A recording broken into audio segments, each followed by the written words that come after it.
Hello student, welcome to study portal.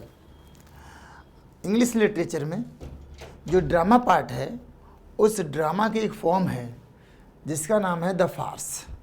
हालांकि उसकी form तो कई हैं, फार्स है, मास्क है, मेलोड्रामा है और कॉमेडी है, ट्रेजेडी है, बहुत सारी फॉर्म हैं। उन्हीं में से एक फॉर्म है द फार्स।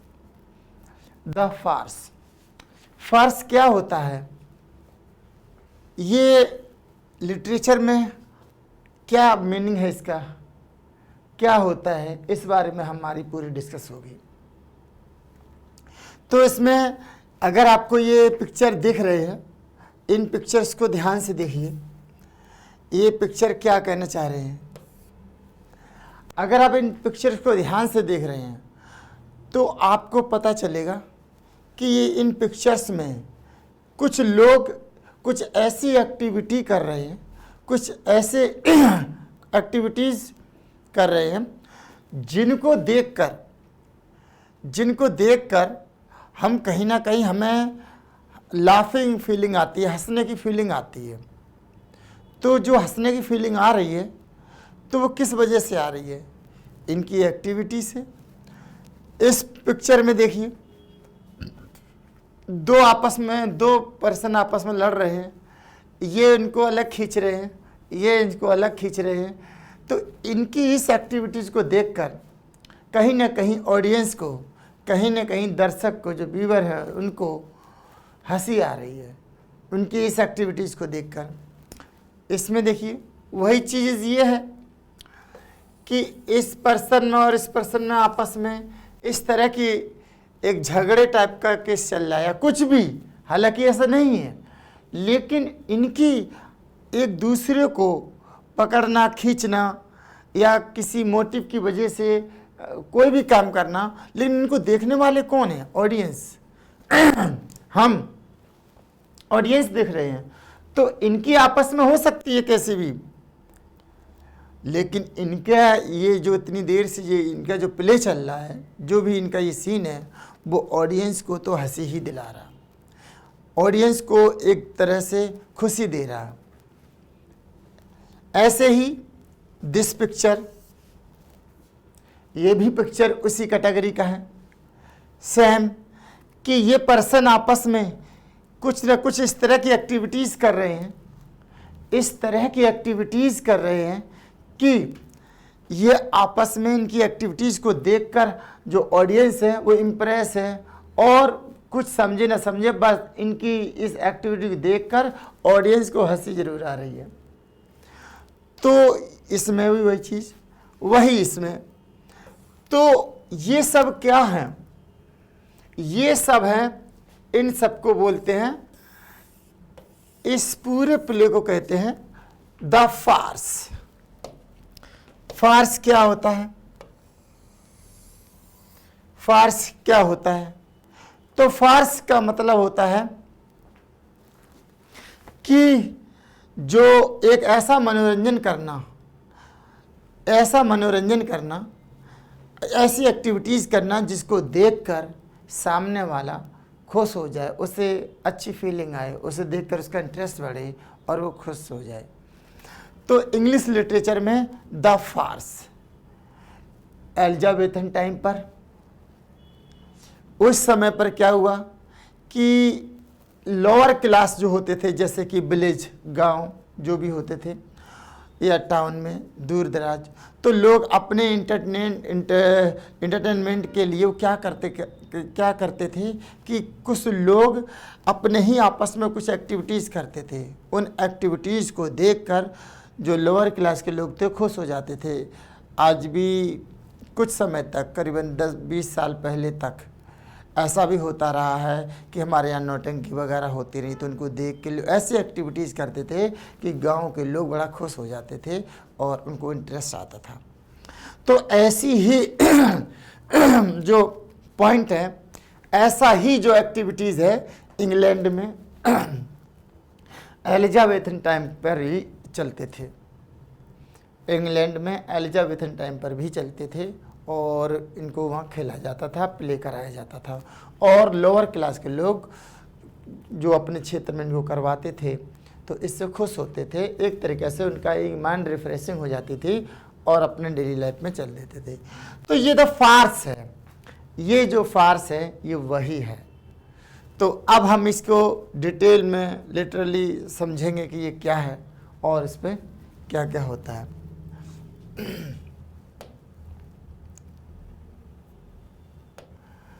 तो द फार्स क्या है? Farce is a debased and crude form of comedy. Farce क्या है? एक debased and crude form of comedy. Comedy की एक बहुत ही भ्रष्ट, मतलब कोई रूल्स रेगुलेशंस कुछ भी नहीं, भ्रष्ट फॉर्म है। ओके, भ्रष्ट और भद्दी जो है फॉर्म है किसकी? कॉमेडी की। फिर क्या है? इट सीक्स, यह खोजती है, टू कॉज, कॉज कारण ढूंढती है किस चीज का? बोस्टरियस हॉर्स लाफ्टर, जो लोग बड़े जोर जोर से हंसते हैं, जिसको देख देख कर ये क्या करते हैं। अभी जो पिक्चर्स में जो हमने देखा था उनको, इनकी एक्टिविटीज जो सामने वाला होते हैं वो क्या करते हैं, उनको देखते हैं तो उनको इतनी ज़्यादा हंसी आती है, इतना ज़्यादा इम्प्रेस होते हैं कि वो ज़ोर ज़ोर से हंसने लगते हैं। तो फार्स भी यही कहता है, it seeks to cause the boisterous horse laughing, यानी कि घोड़े की तरह ज़ोर ज़ोर से हिननाते हुए जो लोग हंसते हैं उसका कारण ढूंढते हैं, आखिर वो क्यों हंसे। तो लोग जानना चाहते हैं आखिर हो क्या रहा है, ये हंस क्यों रहे हैं। तो जो रिजल्ट निकल के आएगा वो फार्स होगा। फिर अमेंगेस्ट द स्पेक्टेटर्स, जो स्पेक्टेटर हैं उनके बीच में इसका पता किया जाता है, तलाशा जाता है। The farce is a rarely a full play. जो ए फार्स होता है रेयरली वो एक फुल प्ले होता है, मतलब ऐसा नहीं है कि इसका एक पार्ट रह गया दूसरा पार्ट होगा ना, एक बार में चलेगा और पूरा प्ले खत्म होगा। तो ये है। तो क्या कहता है, it is a generally episode, rare full play, it is generally an episode, ये एक ऐसा एपिसोड होता है inserted with in a full play either to relieve the tragic tension. क्या होता है ये ऐसा एक फुल प्ले होता है जो ट्रेजिडी, जो कहीं ना कहीं ट्रेजिडी में कहीं पर रिलैक्स रिलीव के लिए, टेंशन में रिलीव आने के लिए इस प्ले को वहाँ पर फिट किया जाता है। फार्स जो है एक ऐसा प्ले होता है जो कभी ट्रेजिडी है या कहीं पर या किसी ट्रेजिक टेंशन होती है तो वहाँ पर बीच में फिट कर दिया जाता है। इसको देखकर उस समय जो टेंशन चल रही होती है वो टेंशन फिनिश हो जाती है, वो टेंशन खत्म हो जाती है इसको देखकर। ठीक है।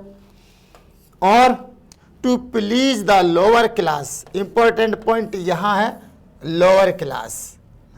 लोअर क्लास, आपके पास क्वेश्चन आ जाता है, आपके पास क्वेश्चन आ जाता है एग्जाम में कि जो फार्स के लिए कुछ लाइन दी जाएंगी कि ये पहले हाई क्लास अरिस्टोक्रेटिक क्लास लोगों के स्ट्रेस किया जाता था, या तो वहीं पर एक ही लाइन ये भी आएगी कि ये पहले एक लोअर क्लास के लोगों के लिए होता था, वो लोग एंटरटेन किया करते थे।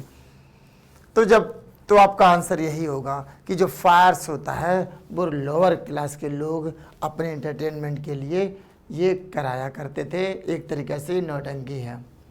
तो क्या है, और to please the lower class of the spectators, यानी कि जो lower class of the spectators हैं, यानी मोस्टली 99% जो है लोअर क्लास के लिए बनाया गया है। तो अब आपको याद कैसे रहेगा, याद ऐसे रहेगा, आप याद रखिएगा जो फार्स होता है वो एक ऐसा इंटरटेनमेंट प्रोग्राम टाइप का होता है जो लोअर क्लास के लोग एलिजाबेथन टाइम पर अपने गांव, अपने टाउन में खुशी हासिल करने के लिए, हंसने के लिए, एंटरटेन होने के लिए प्ले किया करते थे, उसे फार्स कहते हैं। और अगर थोड़ा सा इसमें अगर हमारे यहाँ की अगर बात सोच के चलें तो इसे हम ये कह सकते हैं कि ये एक नौटंकी है, जिसमें लोग इतनी ऐसी एक्टिविटीज़ करते हैं जिनको देखकर जो व्यूअर होते हैं, जो ऑडियंस होती है, उसको देखकर हंसने लगती है। और हंसे कि वो नॉर्मल हंसी नहीं, बल्कि इतनी ज़ोर ज़ोर से हंसते हैं, घोड़ा जैसे हिनहिनाते हुए हंसता है। तो इस तरह की हंसी आती है द फार्स में। आगे चलते हैं।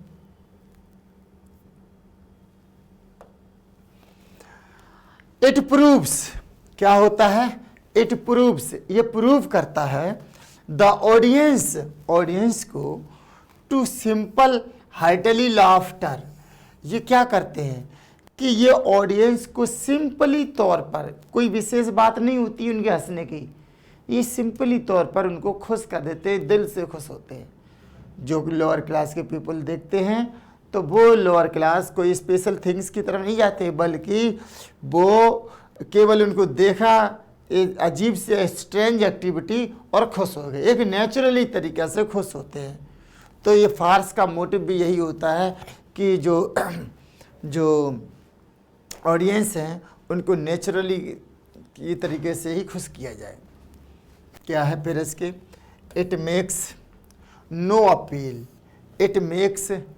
अपील, ये कोई अपील नहीं करता। क्या नहीं करता? टू द माइंड और हार्ट ऑफ द ऑडियंस, ये ऑडियंस के माइंड और हार्ट पर से कोई अपील नहीं करता कि मैं कौन सी ड्रामा की फॉर्म पे लेकर रहा हूँ, इसको समझिए, बिल्कुल भी नहीं कहता। बस जो एक्टिविटी कर रहे हो उसका मोटिव है कि आप खुश हो, हंसें, और कुछ नहीं। किस फॉर्म में है ऐसा कुछ नहीं वो चाहते। फिर क्या है?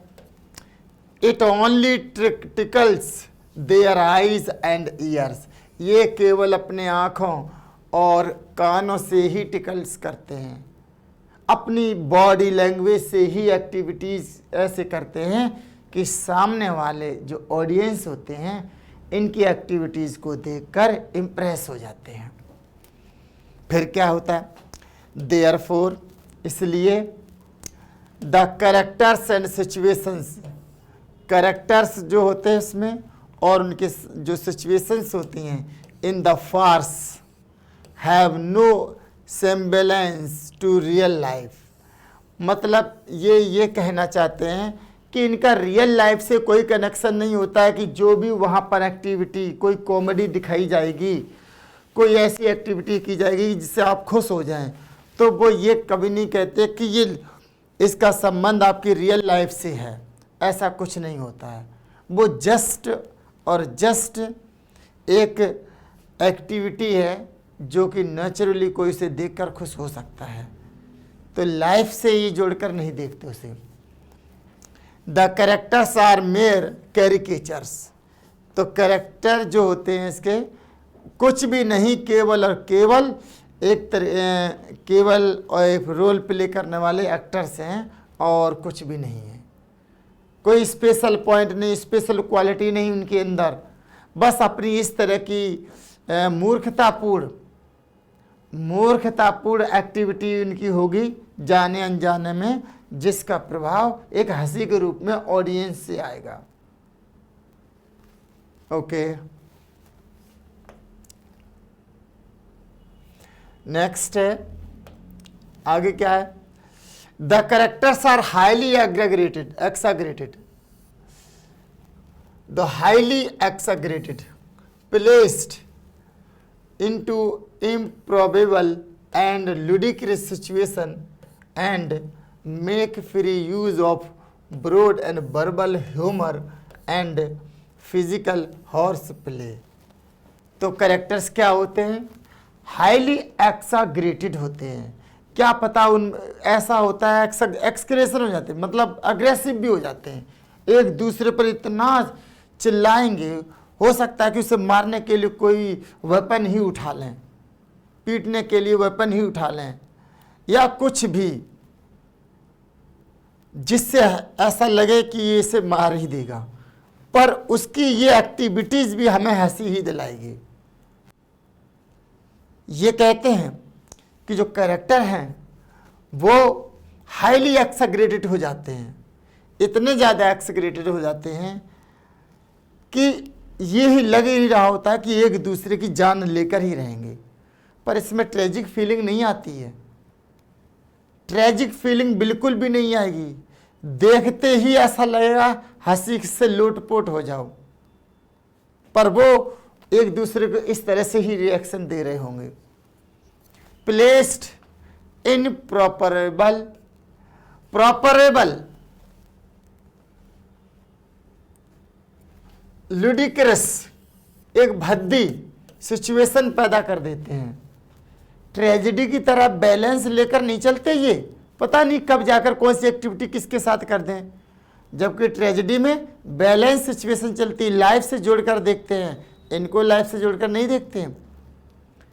इसमें तो ये पता नहीं, ये तो बिल्कुल उस तरह से होता है जिस तरह से एक छोटा बच्चा, एक शैतान छोटा बच्चा जिससे लेकर आप जा रहे हो, आप आगे देखते हुए जा रहे, तब तक वो रास्ते में जो भी मिलता होगा उसको हाथ लगाता जा रहा होगा, पीटता हुआ जा रहा होगा, कुछ भी, लेकिन जो उसको देख रहा है तो वो गुस्सा नहीं करेगा बल्कि उसे देखकर हंसेगा। तो ऐसी एक्टिविटीज दूसरों के साथ जो होती है वो फार्स का भाग होता है, पार्ट होता है, इसे फार्स कहते हैं। And make free use of broad verbal, और ये क्या करते हैं, ब्रॉड एंड वर्बल, एकदम चिल्लाना बोलना, ये सब इसमें शामिल होता है, और ह्यूमर हो जाता है। एंड फिजिकल हॉर्स प्ले, और क्या आ जाता है, physical horse play. Then the characters belong to a realm of nonsense. Important point, इतनी टाइम से जो आपको बता रहा हूँ वो यही तो है।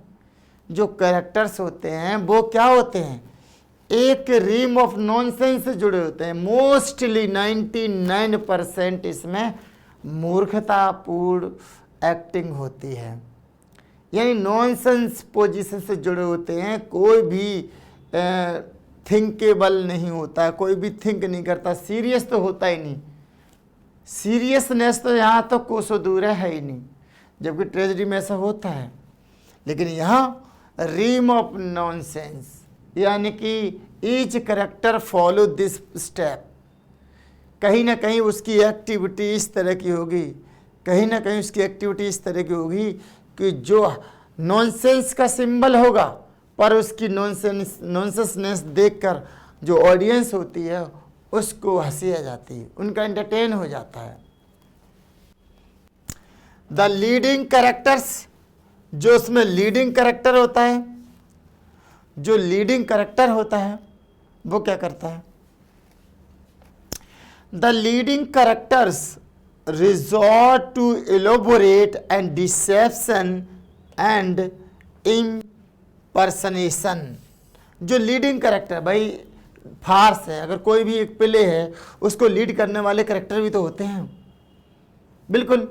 तो ये क्या कहना चाहते हैं कि जो लीडिंग कैरेक्टर्स हैं, जो इसको लीड करने वाले कैरेक्टर्स होते हैं, रिजॉर्ट, एक जगह जमा हो जाते हैं, टू इलाबोरेट, इस चीज़ को और ज़्यादा फैलाने के लिए, इलाबोरेट करने के लिए, डिसेप्शन एंड इम्पर्सनेशन, यानी एक जगह जमा होकर इस चीज़ को, किस चीज़ को, अपनी एक्टिविटीज़ को जो सारे कैरेक्टर मिलकर करते हैं उसको इलेबोरेट कर लेते हैं। इलेबोरेट इतना कर लेते हैं कि छोटी सी बात को एक लंबा खींचते हुए चले जाते हैं, और उससे सारी कड़ियाँ एक दूसरों की यूजलेस थिंग्स जुड़ती चली जाती हैं और उन्हीं में उलझते रहते हैं, और एक के बाद एक कोई भी उनका कोई मैटर नहीं होगा, ऐसी एक्टिविटी होगी कोई मतलब भी नहीं होगा, और वो आपस में जुड़कर एक पूरा सीन क्रिएट कर लेंगे, और उस सीन को देखकर जो ऑडियंस होते हैं,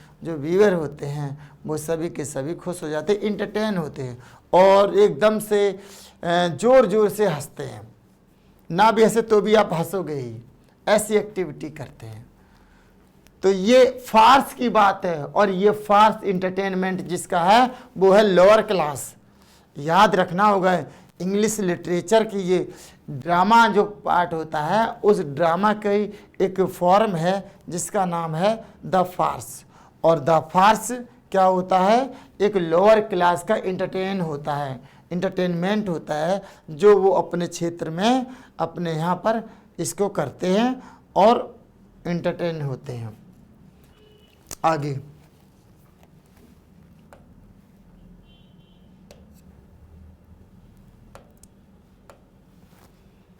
ना, दे ऑफन फ्ली, क्या करते हैं ये कैरेक्टर्स, ये लीडिंग कैरेक्टर्स जो इसको प्ले कर रहे होते हैं, ये लीडिंग कैरेक्टर्स या फिर इनको इनके कैरेक्टर्स कहें, फ्ली भाग जाते हैं, भाग जाना, फ्ली फ्रॉम एंग्री वाइफ्स, यानी कि कभी कभी ऐसा होता है, ऐसी कोई मूवी, ऐसा कोई प्रोग्राम होता होगा जिसमें एक वाइफ जो होती है बहुत ज़्यादा सख्त और वो एंग्री टाइप की होती है, तो जो उसका हस्बैंड है तो उससे बचता रहता है और जो उसकी एक्टिविटी देखकर पहले से भाग लेता है। तो ये भी जब उसका देखते हैं तो ऑडियंस को हंसी आती है कि वाइफ से डरकर भाग रहा है। हस्बैंड होता है, या फिर क्रेडिटर्स एंड द लाइक, और इसी टाइप के और मोर एंड मोर पर्सन जो किसी न किसी से इतना ज़्यादा परेशान और वो होते हैं, उनकी परेशानी रियलिटी में वो आपस में बेशक हों, लेकिन ऑडियंस उनको देखकर इंटरटेनमेंट ही फील करेगी। They draw a serious and respectable people into the most undignified position from which they struggle hard to come out. क्या होता है इसमें क्या होता है कि they draw serious and respectable people. ये जो फार्स होता है इसमें एक सीरियस, गंभीर और respectable people into the most undignified position. Dignified position, dignity तो किसी के अंदर होती ही नहीं, इतना सम्मान्य व्यक्ति होगा लेकिन activity third class, lower class की। ये कहते हैं कि इसमें रेस्पेक्टफुल पर्सन होंगे, बहुत ही सम्मान्य व्यक्ति होंगे जिनका सोसाइटी में नेम और फेम होगा सब कुछ, पर जब वो यहाँ पर एक्टिविटी उनकी होगी वो सिली होगी, लुडिक्रस होगी, जिसको देखकर सामने वाला एकदम से सरप्राइज होता है और उसको हंसी आ जाती है। तो ये यही कहना चाहते हैं कि डिग्निफाइड नहीं, undignified position from which they struggle. और इसमें क्या करते हैं, वो स्ट्रगल ही तो करते हैं। अगर हमने वो सीन स्टार्टिंग का जो पिक्चर थंबनेल देखा है तो देखते हैं वो एक दूसरे से लड़ते नजर आते हैं, तो स्ट्रगल चल रहा है कि नहीं, स्ट्रगल चल रहा है, एक दूसरे को किस बात पे चल रहा है वो उनके लिए है पर पता नहीं, लेकिन हमें ये बात हम समझ ही नहीं पाते हैं, पर हमें एक दूसरे को बिना बात पर ही इतना ज़्यादा स्ट्रगल करते नज़र आते हैं तो हमें हंसी आ जाती है। तो struggle hard to come out, उससे निकलने के लिए, बाहर निकलने के लिए क्या करना पड़ता है, उससे बाहर निकलने के लिए ना बहुत स्ट्रगल करना पड़ता है। जैसे हमारे यहाँ कॉमेडी मूवी बनी हुई हैं, कोई से भी कॉमेडी मूवी उठाकर देख लेंगे तो उसमें हेरा फेरी टाइप की मूवी देख लीजिए कि जिसमें जो लीडिंग कैरेक्टर्स हैं वो कितना आपस में लड़ते हैं, लेकिन उनकी लड़ने से कभी भी हमें ट्रेजिक फीलिंग आती है, कभी ट्रेजिक फीलिंग नहीं आती बल्कि हंसी ही आती है। तो उनकी इस एक्टिविटीज़ को हम फार्स कहते हैं, पर ये काम लोअर क्लास के लोग करते हैं। तो लोअर क्लास के लोग होते वो आगे, there is a usually a love affair. Mostly ये कहना चाहते हैं कि उनमें जो अगर कोई थीम होगी तो एक लव अफेयर की हो सकती है, एक लव अफेयर की सीन हो सकती है, और क्या हो सकता है, टू क्रिएट किसी चीज़ को भी हाईली एक्सैगरेट करने के लिए, उसे और एक्सपेंड इलेबोरेट करने के लिए लव अफेयर की सीन हो सकती है। और क्या हो सकता है? Increase the confusion. और ये हो सकता है कि उनके बीच में इतना कंफ्यूजन आ जाता है, इतना कंफ्यूजन आ जाता है, लेकिन ऑडियंस इस बात को समझ रही होती है कि किसका लिंक किससे जुड़ रहा है, पर उनको जो कैरेक्टर्स होते हैं वो आपस में इतने कंफ्यूजन में होते हैं कि उनकी जो सिली लुडिक्रस एक्टिविटीज़ होती हैं, ऑडियंस उनको देख के हंसती है, और बोस्टरियस लाफिंग हंसती है, बोस्टरियस हुल्लड़बाजी टाइप की। बट लेकिन क्या होता है?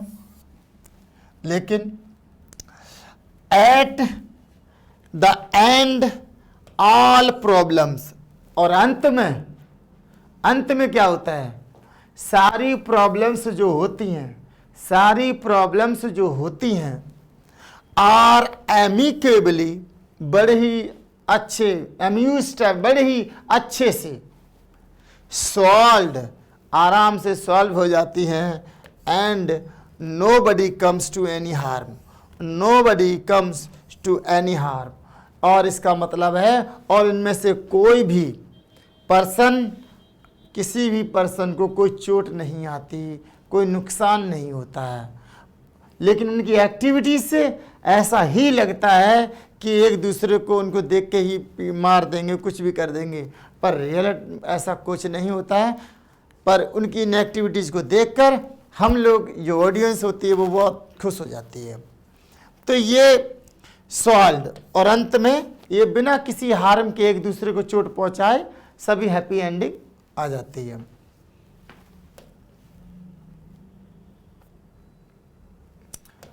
Now the farcial episode. अब हम बात कर रहे हैं, अभी तक हमने जो समझ लिया था, जो भी समझा है, वो क्या था कि आफ्टर ऑल जो फार्स होता है वो होता क्या है?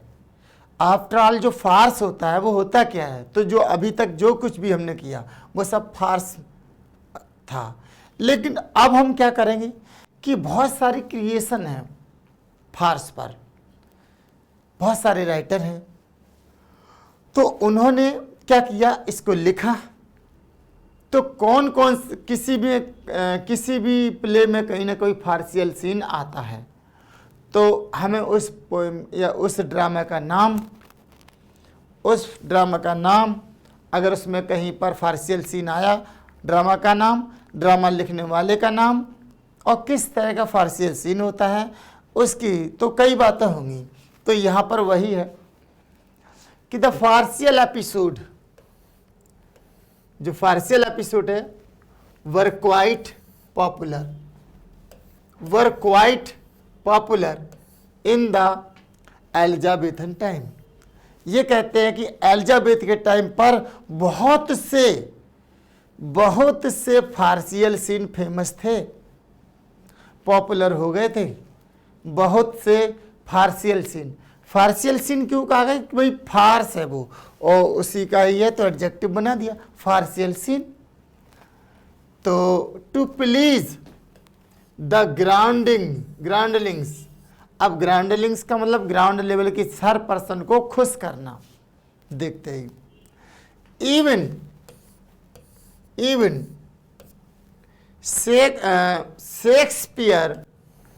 शेक्सपियर जो था, often inserted them in his place, यानी कि फार्सियल सीन को शेक्सपियर ने अपने कई प्ले में इनको एडिट किया है, इनको रखा है, ताकि ट्रेजिक टेंशन जब आती है कहीं ना कहीं, तो वो ट्रेजिक टेंशन दूर हो जाए, ट्रेजिक टेंशन जो आती है वो दूर हो जाए।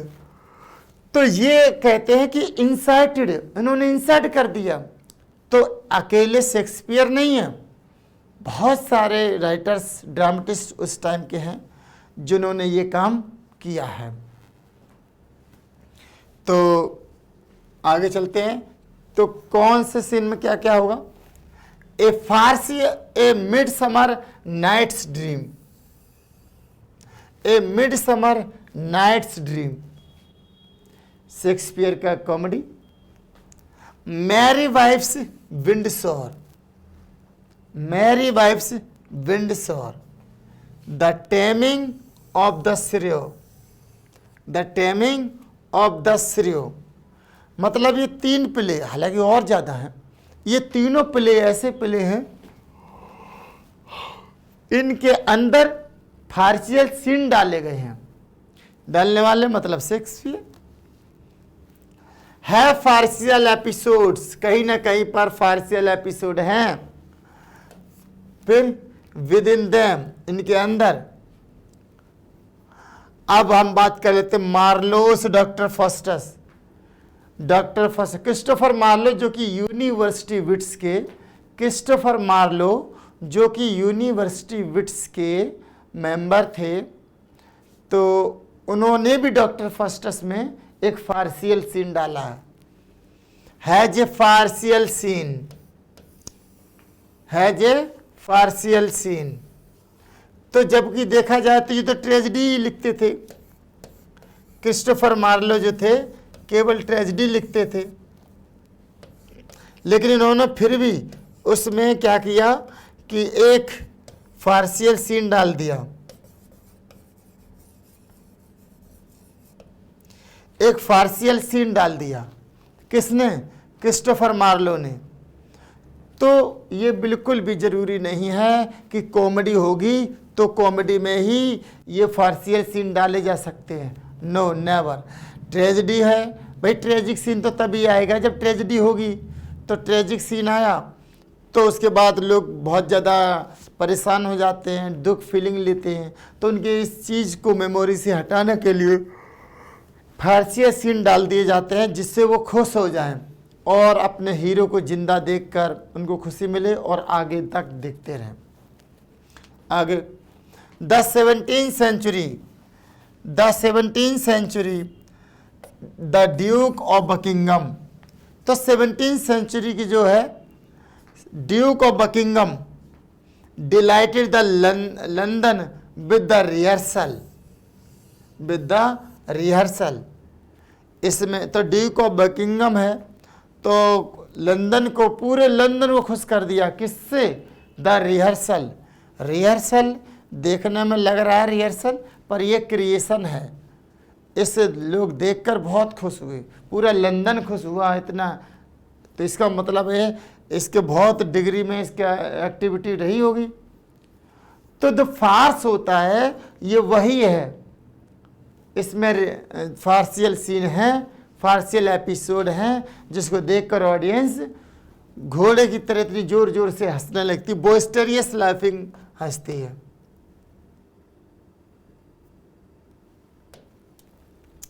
अब क्या? चार्ल्स हटरे, चार्ल्स हटरे, चार्ल्स हटरे नाम का जो पर्सन है, चार्ल्स हटरे जो नाम का पर्सन है, the private secretary, the private secretary, ये चार्ल्स हटरे ने ही लिखा है।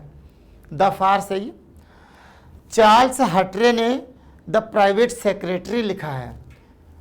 And Brandon Thomas Charley, Brandon Thomas, Brandon Thomas एक अलग राइटर ड्रामेटिस्ट थे, चार्लेस आंट, उन्होंने लिखा चार्लीज आंट, चार्ली की आंटी, ये लिखा है इन्होंने। Were full length of farcial plays, पूरी तरह से ये फार्सियल प्ले है, पूरी तरह से ये नौटंकी हैं। इतनी ज़्यादा इसमें एक्टिविटी है, इतनी ज़्यादा एक्टिविटी है कि लोग इससे देखकर लोटपोट हो जाते हैं। ओके, और ये कब की बात है?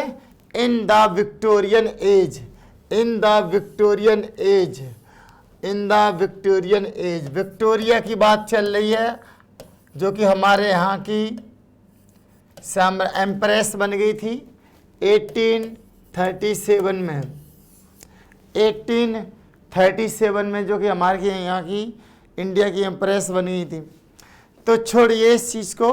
तो ये कहते हैं कि फार्सियल प्लेज, जो फार्सियल प्लेज है, Charley's aunt, the private secretary, private secretary Charles Hawtrey का है, और आंटी से ब्रेंडन थॉमस की है।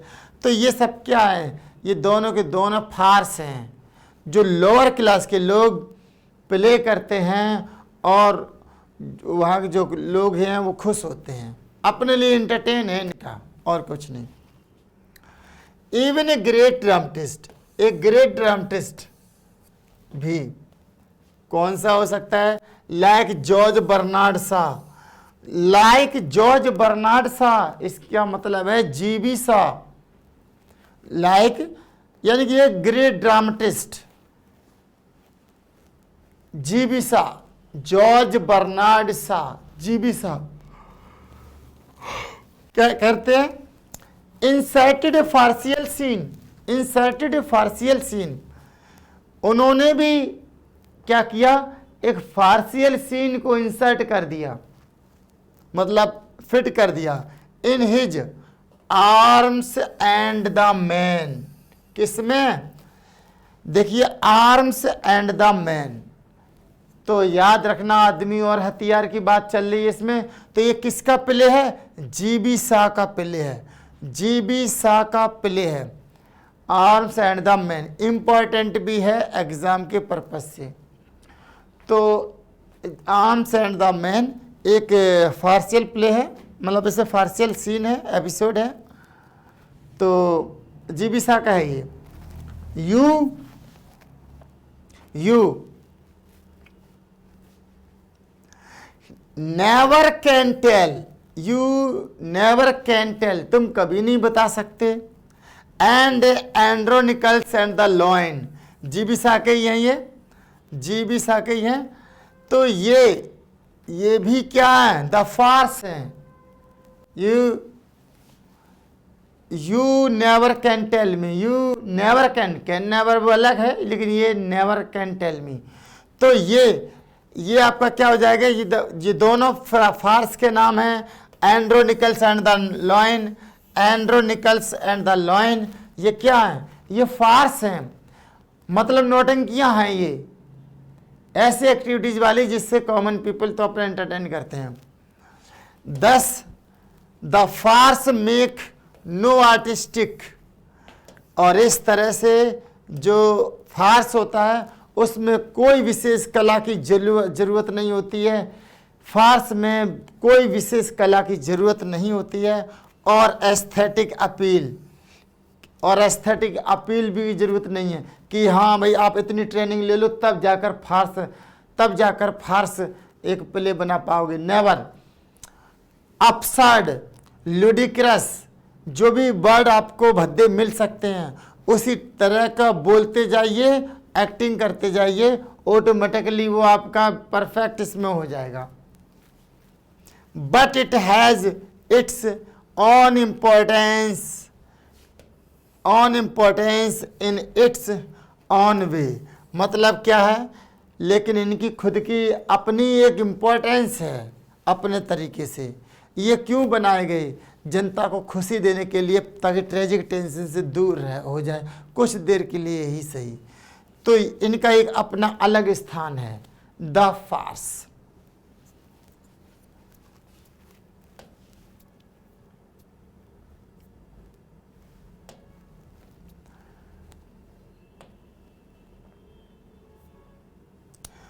तो अभी हमने इसके जो फार्स है इसके बारे में सारी बातें समझ ली, द फार्स के बारे में सारी बातें समझ ली कि आफ्टर ऑल ये समझ में आ गया है कि फार्स किस तरह का प्ले होता है और कौन लोग के यहाँ पर ये प्ले कराया जाता था और इसमें क्या एक्टिविटी होती थी इनमें।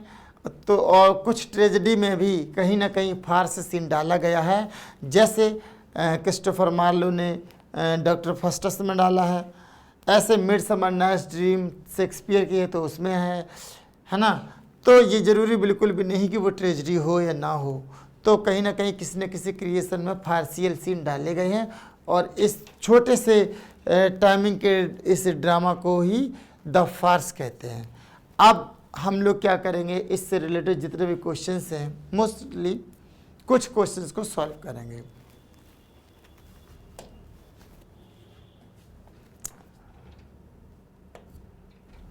तो वो क्या है, तो पहला हम क्वेश्चंस को करते हैं। जो भी हमने इसमें जाना है, जो भी हमने इसमें जाना है, थोड़ा से ध्यान से थोड़ा कुछ समझा है तो वो हमें यहाँ फ़ायदा जरूर करेगा। The farce, what is a farce? Farce क्या होता है? What is a farce? Farce क्या होता है? हमारे पास ऑप्शन है, वो ऑप्शन क्या है? A comedy of a frustrated love, ये कहता है कि एक कॉमेडी ऑफ फ्रस्ट्रेटेड लव, यानी कि फ्रस्ट्रेटेड लव वाली कॉमेडी है, क्या पता। आगे, एक कॉमेडी एक ऐसी कॉमेडी होती है प्रोवोकिंग क्राइम, जो क्राइम करने को उकसाती है, यानी कि ये पहला ऑप्शन कहता है कि फ्रस्ट्रेटेड लव वाली कोई कॉमेडी है ये, या फिर ये कोई प्रोवोकिंग क्राइम वाली कॉमेडी है। आगे देखते हैं, ए कॉमेडी कॉजिंग ए बोस्टरियस लाफ्टर, ये कहते हैं, या क्या फिर ये ऐसी कॉमेडी है जिससे घोड़े जिस तरह से घोड़ा चिल्लाता है, जिसमें जोर जोर से लोग हंसते हैं, इस तरह की हंसी आती है। या एक comedy of A royal court, royal court के लिए कॉमेडी है ये। तो मैंने जब से ये बताना शुरू किया है, किसी एक टाइम पर भी मैंने रॉयल कोर्ट का तो नाम ही नहीं लिया। तो जब रॉयल कोर्ट का नाम नहीं लिया तो इसका मतलब ये है कि रॉयल कोर्ट तो हो ही नहीं सकता। फ्रस्ट्रेटेड लव की तो बात इसमें आती ही कहाँ है? ये तो किसी पर भी हो सकता है। फ्रस्ट्रेटेड लव कोई एक स्पेशल, मतलब इसका केवल लीड थोड़ी ना है, वो किसी पर भी हो सकता है। प्रोवोकिंग क्राइम, इसमें क्राइम को उकसाया जाता है, ऐसी भी नहीं है। कौन सा क्राइम करवाते हैं? कुछ भी नहीं। इसमें सिर्फ ये है कि एक कॉमेडी होती है कॉजिंग ए बोस्टरियस लाफ्टर, यानी कि ये इस तरह की कॉमेडी होती है जिसमें बोस्टरियस लाफ्टिंग होती है, जोर जोर से हंसी आती है, जोर जोर से हंसी आती है, लाफिंग आती है, सिर्फ और सिर्फ लाफिंग आती है। तो इसी को कहते हैं बोस्टरियस लाफिंग, हुल्लड़बाजी। हुल्लड़बाजी हंसी को ही फार्स कहते हैं, हुल्लड़बाजी हंसी को ही फार्स कहते हैं। क्वेश्चन नंबर 1 था ये। हमारा आंसर सी करेक्ट है, आंसर सी करेक्ट है। Now question number 2।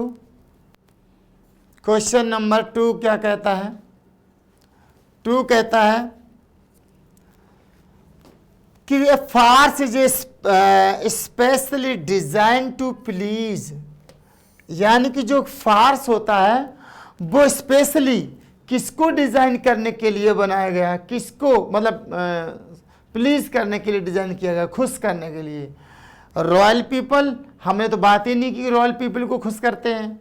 हमने हमेशा ही कहा है कि जो कॉमन पीपल हैं, लोअर क्लास के पीपल हैं, लोअर क्लास के पीपल हैं, जैसे गांव या टाउन में, तो लोअर क्लास के पीपल ही अपने आप को एंटरटेन करने के लिए ऐसे प्ले किया करते थे। तो ए फार्स पे अभी आगे देखते क्या। द रॉयल्टी बिल्कुल गलत है, रॉयल्टी कैसे आ सकती है? The upper class people, upper class people, the upper class people आ सकते हैं इसमें? बिल्कुल भी नहीं। अपर क्लास कैसे आ सकते हैं? बिल्कुल नहीं आ सकते। अपर क्लास पीपल भी नहीं आ सकते हैं। फिर the middle class people, middle class people आते होंगे फिर, लेकिन हमने तो कभी मिडिल क्लास की बात की ही नहीं। जब से ये फार्स के बारे में बताया, आपको नौटंकी के बारे में बताया, तो हमने तो आपसे एक बार भी ये नहीं कहा कि ये मिडिल क्लास के लोग आते हैं या रॉयल पीपल आते हैं, ऐसा एक बार भी नहीं कहा। दैट मीन्स ये लोग होते ही नहीं हैं। फिर द लोअर क्लास, तो ऑप्शन हमारा यहाँ पर दे रखा है द लोअर क्लास। तो लोअर क्लास का मतलब होता है बिल्कुल लोअर क्लास के लोग। तो हमारा ऑप्शन नंबर डी करेक्ट है, डी करेक्ट है। ऑप्शन नंबर हमारा डी करेक्ट है। यानी हमने समझ रखा है कि फार्स क्या होता है, तो उससे रिलेटेड ये क्वेश्चंस हैं जिनको अगर हम उसको पढ़ने के बाद देखते हैं, समझते हैं, तो हमें कॉन्फिडेंस आ जाएगा, ये लॉन्ग लास्टिंग याद रह जाएगा। रटने जैसी बात नहीं रहेगी कुछ भी कि हाँ रट लिया जाए। Next question,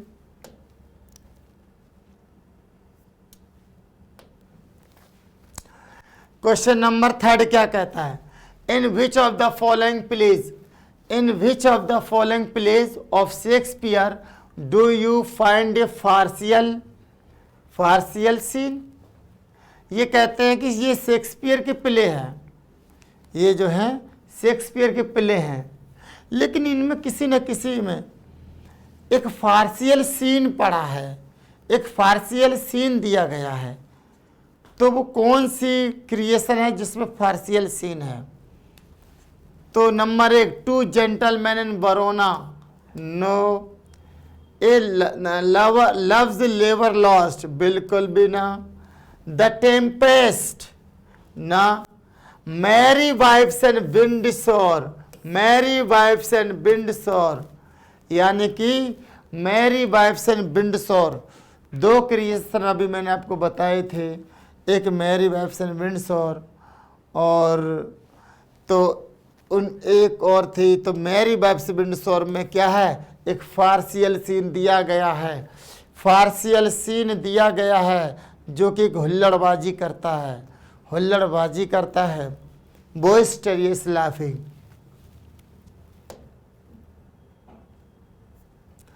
now question number 4, which character in Midsummer nights Dream, which character in Midsummer Night's Dream plays the farcical scene, plays the farcical scene, farcical scene। क्या मीनिंग होगा इसका? इसका मीनिंग ये होगा कि इनमें से कौन सा प्ले है। प्ले तो पता ही चल गया, कौन सा कैरेक्टर है जो मिडसमर नाइट्स ड्रीम में फार्सियल सीन को प्ले करता है, फार्सियल सीन को प्ले करता है। तो ओबेरन नहीं है, ये दूसरे का है। टिटानिया भी नहीं है। और कौन है? बॉटम है। और अननोन कैरेक्टर वियरिंग मास्क, बिल्कुल भी नहीं, मास्क की तो बात ही नहीं होगी। बॉटम है वो जो Midsummer nights Dream, Midsummer nights Dream में एक फार्सियल सीन का प्ले करता है, बॉटम। क्वेश्चन नंबर 4,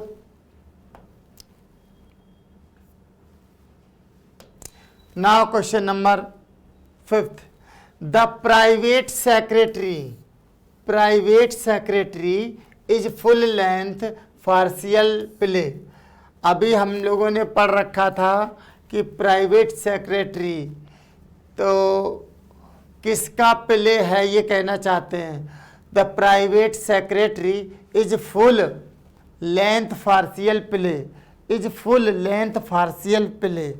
तो हमारा जो ऑप्शन है वो कहना है कि 4 ऑप्शन है, इनमें से 4 ऑप्शन में से एक पर्सन जो ऐसा है जिसने ये फार्सियल प्ले लिखा है, the private secretary, the private secretary. तो ब्रैंडन थॉमस ने तो नहीं लिखा है, हमने बताया था। चार्ल्स हटवे ने ही लिख रखा है, और GB शॉ ने भी नहीं लिखा, GB शॉ का भी नहीं है, और डी को बकिंघम का भी नहीं है। केवल बी आंसर करेक्ट है, बी आंसर करेक्ट है, जिस चार्ल्स हटरे का है ये। क्वेश्चन नंबर 6, क्वेश्चन नंबर 6 क्या कह रहा है?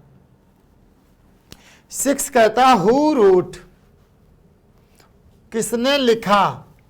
चार्ल्स आंटीज, चार्लीज आंट, बताया था किसने लिखा? Charley's aunt.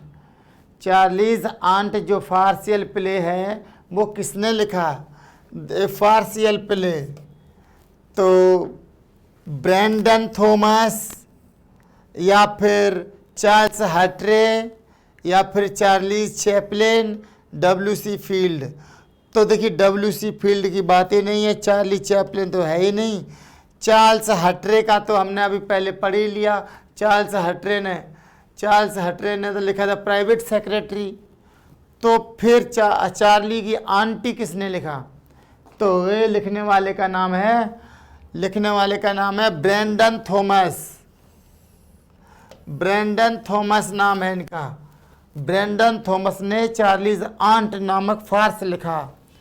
ब्रैंडन थॉमस नाम के पर्सन ने, ड्रामेटिस्ट ने चार्लीज आंट नाम का फार्स लिखा। क्वेश्चन नंबर, तो ब्रैंडन थॉमस, तो ऑप्शन नंबर ए हमारा करेक्ट है। नाउ 6 हो गया, 7th की बात करते हैं।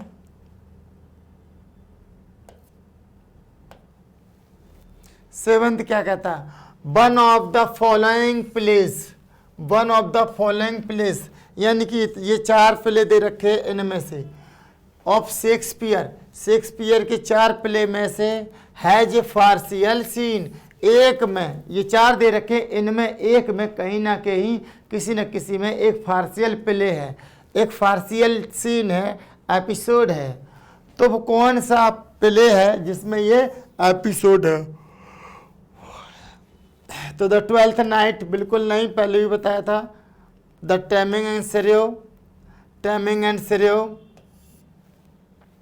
The two gentlemen Verona, as you like it, तो ना लाइक इट है ना बरोना है, सिर्फ ये है टैमिंग ऑफ द श्रेयो।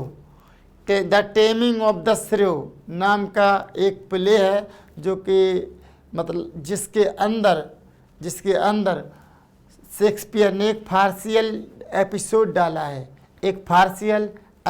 डाला है, तो क्वेश्चन हमारा होगा